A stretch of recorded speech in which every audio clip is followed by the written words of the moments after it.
राधे राधे दोस्तों, आप सभी लोगों को जया एकादशी की हार्दिक शुभकामनाएं।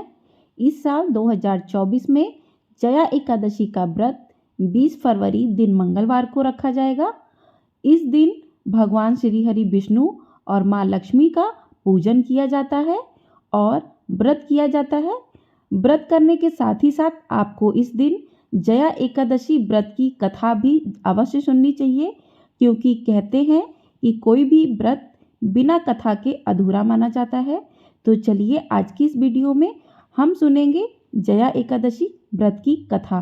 तो चलिए शुरू करते हैं। धर्मराज युधिष्ठिर बोले कि हे भगवान, आपने माघ के कृष्ण पक्ष की षटतिला एकादशी का अत्यंत सुंदर वर्णन किया। आप स्वदेज, अंडज, उद्दिज और जरायुज चारों प्रकार के जीवों के उत्पन्न, पालक और नाश करने वाले हैं।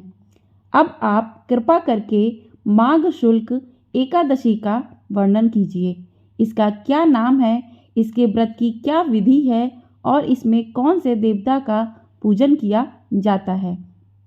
श्री कृष्ण कहने लगे कि हे राजन, इस एकादशी का नाम जया एकादशी है। इसका व्रत करने से मनुष्य ब्रह्म हत्यादि पापों से छूटकर मोक्ष को प्राप्त होता है तथा इसके प्रभाव से भूत, पिशाच आदि योनियों से मुक्त हो जाता है। इस व्रत को विधि पूर्वक करना चाहिए। अब मैं तुमसे पद्म पुराण में वर्णित इसकी महिमा की एक कथा सुनाता हूँ। देवराज इंद्र स्वर्ग में राज करते थे और अन्य सब देवगण सुखपूर्वक स्वर्ग में रहते थे।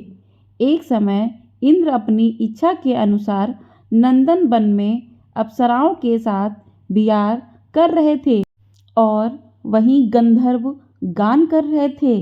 उन गंधर्वों में प्रसिद्ध पुष्पदंत तथा उसकी कन्या पुष्पवती और चित्रसेन तथा उसकी स्त्री मालिनी भी उपस्थित थे। साथ ही मालिनी का पुत्र पुष्पबान और उसका पुत्र माल्यवान भी उपस्थित थे। पुष्पवती गंधर्व कन्या माल्यवान को देखकर उस पर मोहित हो गई और माल्यवान पर काम बाण चलाने लगी। उसने अपने रूप, लावण्य और हाव भाव से माल्यवान को वश में कर लिया। हे राजन, वह पुष्पवती अत्यंत सुंदर थी। अब वे इंद्र को प्रसन्न करने के लिए गान करने लगे, परंतु परस्पर मोहित हो जाने के कारण उनका चित्त भ्रमित हो गया। इनके ठीक प्रकार ना गाने तथा स्वर ताल ठीक नहीं होने से इंद्र इनके प्रेम को समझ गया और उन्होंने इसमें अपना अपमान समझकर उनको शाप दे दिया। इंद्र ने कहा, हे मूर्खों, तुमने मेरी आज्ञा का उल्लंघन किया है, इसलिए तुम्हारा धिक्कार है। अब तुम दोनों स्त्री पुरुष के रूप में मृत्यु लोक में जाकर पिशाच रूप धारण करो और अपने कर्म का फल भोगो। इंद्र का ऐसा श्राप सुनकर वे अत्यंत दुखी हुए और हिमालय पर्वत पर दुखपूर्वक अपना जीवन व्यतीत करने लगे। उन्हें गंध, रस तथा स्पर्श आदि का कुछ भी ज्ञान नहीं था। वहाँ उनको महान दुख मिल रहे थे। उन्हें एक क्षण के लिए भी निद्रा नहीं आती थी। उस जगह अत्यंत शीत था, इससे उनके रोंगटे खड़े रहते और मारे शीत के दांत बजते रहते। एक दिन पिशाच ने अपनी स्त्री से कहा कि पिछले जन्म में हमने ऐसे कौन से पाप किए थे जिससे हमको यह दुखदायी पिशाच योनि प्राप्त हुई। इस पिशाच योनि से तो नरक के दुख सहना ही उत्तम है, अतः हमें अब किसी प्रकार का पाप नहीं करना चाहिए। इस प्रकार विचार करते हुए वे अपने दिन व्यतीत करने लगे। देव योग से तभी माघ मास में शुक्ल पक्ष की जया एकादशी आई। उस दिन उन्होंने कुछ भी भोजन नहीं किया और न ही कोई पाप कर्म ही किया, केवल फल फूल खाकर ही दिन व्यतीत किया और सायंकाल के समय महान दुख से पीपल के वृक्ष के नीचे बैठ गए। उस समय सूर्य भगवान अस्त हो रहे थे। उस रात को अत्यंत ठंड थी। इस कारण वे दोनों शीत के मारे अति दुखी होकर मृतक के समान आपस में चिपटे हुए पड़े रहे। उस रात्रि को उनको निद्रा भी नहीं आई। हे राजन, जया एकादशी के उपवास और रात्रि के जागरण से दूसरे दिन प्रभात होते ही उनकी पिशाच योनि छूट गई। अत्यंत सुंदर गंधर्व और अप्सरा की देह धारण कर सुंदर वस्त्र आभूषणों से अलंकृत होकर उन्होंने स्वर्गलोक को प्रस्थान किया। उस समय आकाश में देवता उनकी स्तुति करते हुए पुष्प वर्षा करने लगे। स्वर्गलोक में जाकर इन दोनों ने देवराज इंद्र को प्रणाम किया। इंद्र इनको पहले रूप में देखकर अत्यंत आश्चर्यचकित हुआ और पूछने लगा कि तुमने अपनी पिशाच योनि से किस तरह छुटकारा पाया, सो सब बतलाओ। माल्यवान बोले कि हे देवेंद्र, भगवान विष्णु की कृपा और जया एकादशी के व्रत के प्रभाव से ही हमारी पिशाच देह छूटी है। तब इंद्र बोले कि हे माल्यवान, भगवान की कृपा और एकादशी का व्रत करने से न केवल तुम्हारी पिशाच योनि छूट गई, वरन हम लोगों के भी वंदनीय हो गए, क्योंकि विष्णु और शिव के भक्त हम लोगों के वंदनीय हैं। अतः आप धन्य हैं। अब आप पुष्पवती के साथ जाकर विहार करो। श्री कृष्ण कहने लगे कि हे राजा युधिष्ठिर, इस जया एकादशी के व्रत से बुरी योनि छूट जाती है। जिस मनुष्य ने इस एकादशी का व्रत किया है, उसने मानो सब यज्ञ, जप, दान आदि कर लिए हैं।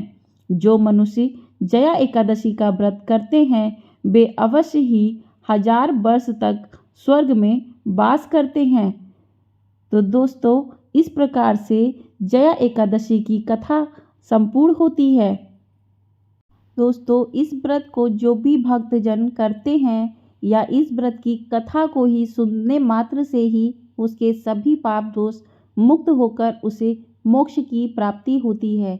तो जया एकादशी 20 फरवरी दिन मंगलवार को रखी जाएगी। इसका व्रत किया जाएगा और इसकी कथा को अवश्य सुने, क्योंकि बिना कथा के कोई भी व्रत अधूरा माना जाता है। तो चलिए एकादशी माता की आरती सुनते हैं। ओम जय एकादशी माता मैया, जय जय एकादशी माता। विष्णु पूजा व्रत को धारण कर शक्ति मुक्ति पाता। ओम जय एकादशी माता, तेरे नाम गिनाऊं देवी, भक्ति प्रदान करनी। गढ़ गौरव की देनी माता, शास्त्रों में वरनी। ओम जय एकादशी माता।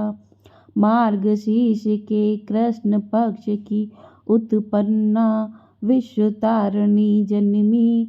शुक्ल पक्ष में हुई मोक्षदा, मुक्तिदाता बन आई। ओम जय एकादशी माता।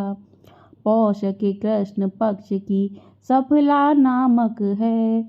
शुक्ल पक्ष में होए पुत्रदा, आनंद अधिक रहे। ओम जय एकादशी माता।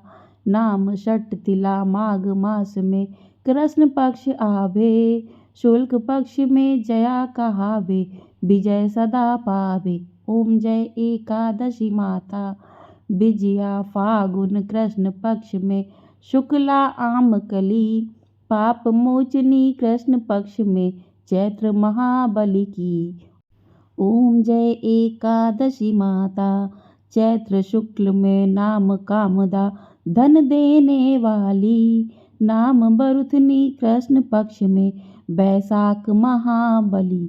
ओम जय एकादशी माता। शुक्ल पक्ष में होए मोहिनी, अपरा ज्येष्ठ कृष्ण पक्षी। नाम निर्जला सब सुख करनी, शुक्ल पक्ष रखी। ओम जय एकादशी माता। योगनी नाम आषाढ़ में जानो, कृष्ण पक्ष करनी। देवशयनी नाम कहायो, शुक्ल पक्ष धरनी। ओम जय एकादशी माता। कामिका श्रावण मास में आवे, कृष्ण पक्ष कहिए श्रावण शुक्ला होए पवित्रता, आनंद से रहिए ओम जय एकादशी माता। अजा भाद्रपद कृष्ण पक्ष की परिवर्तनी शुक्ला, इंद्रा आश्विन कृष्ण पक्ष में व्रत से भव सागर निकला। ओम जय एकादशी माता। पापा कुंसा है शुक्ल पक्ष में आप हरनहारी, रमा मास कार्तिक में आवे सुखदायक भारी। ओम जय एकादशी माता। देवोत्थानी शुक्ल पक्ष की दुखनाशक मैया, पावन मास में मैं करूं विनती पार करो नैया। ओम जय एकादशी माता। परमा कृष्ण पक्ष में होती जन मंगल करनी, शुक्ल मास में होए पद्मिनी दुख दरिद्र हरनी। ओम जय एकादशी माता। जो कोई आरती एकादशी की भक्ति सहित गावे, जन गुरुदिता स्वर्ग का वासा निश्चय वह पावे। ओम जय एकादशी माता। ओम जय एकादशी माता।